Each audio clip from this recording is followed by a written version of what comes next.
when we think in the big picture wise of, client breakups and preparing for the right type of client for your business, what we talked about, like more of the external pieces of it, but as far as like internal preparation, internal business preparation, what sort of tips or tricks would you have for, what needs to happen in your mind to get you in a place where you're ready to take on your ideal clients that are ready to hit the ground running with?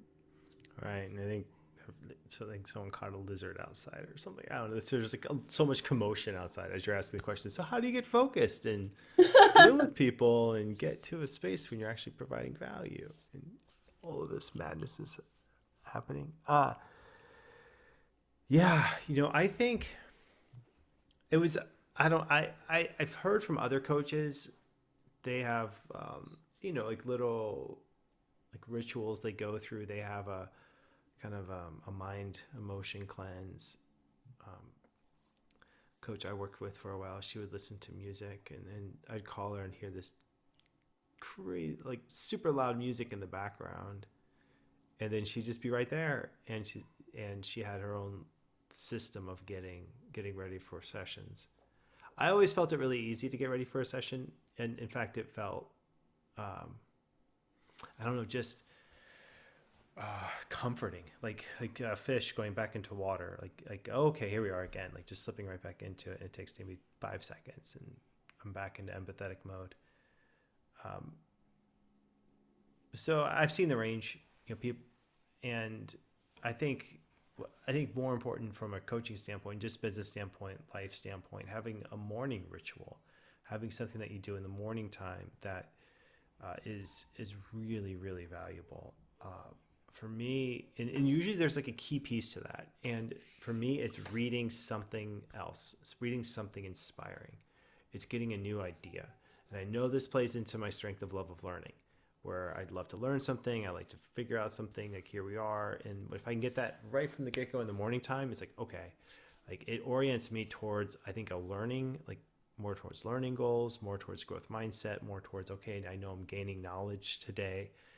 If I don't do that, if I jump right in, and some days I do just because the nature of pressure, I realize I'm in more of a performative zone.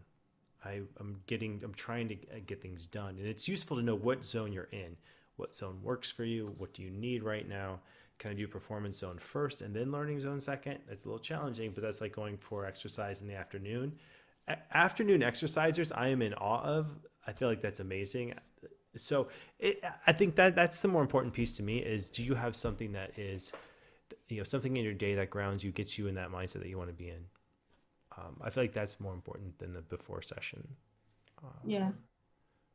And I think too, zooming out even further, like when I think back to starting my business, I realize that had I not had not just the education that CTEDU provided, but the practice, I think one of the most important things that you can do to prepare for your ideal clients once you're ready for like those like gem clients that you want to be coaching is to practice.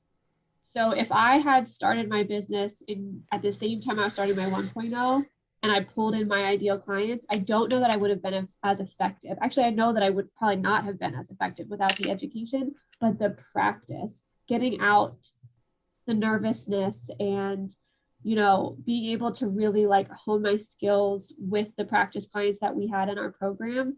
So I really feel like I can't emphasize enough that if you are in a space where you are saying, I'm ready to, I want to pull in these ideal clients that are, going to get me to the place I need to be with my business, but you're feeling hesitant at all and you're still in the coaching practice, take advantage of your practice in class.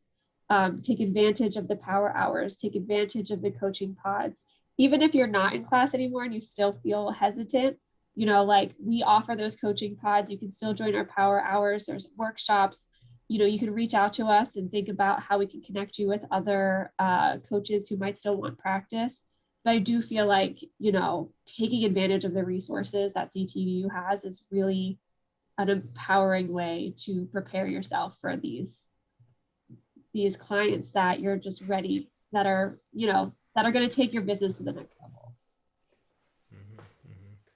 I know some coaches, they'll keep a sheet, like one sheet of powerful questions on their, just out there on the desk, not to read them, but to be reminded of them, or a list of the different topics or tools. I know we've created one sheets for that, and people, PDFs, they just print them off, and that's useful. I think now when I have big presentations, and I know I have to be on my A game for them, I prepare. Like I treat it like it's even an hour or two ahead of time. I'll rehearse it. I'll mentally rehearse it. I'll think through it. I'll visualize all the aspects I want to hit. If it's really that big of a deal, then I think it's something worth preparing for. Otherwise, if it feels like it's a normal part of your routine in your life, you have to create a system to be able to jump in. That's what I found works for me. Yeah. And other people. We've had these conversations. And it's kind of fun too. Opening, closing ceremony days. How do you open your day? How do you close your day? What outfits do you change into? I feel like I have progressive, chill outfits as the immediate after work outfit change when you're working from home. It's important. So Yeah, for sure.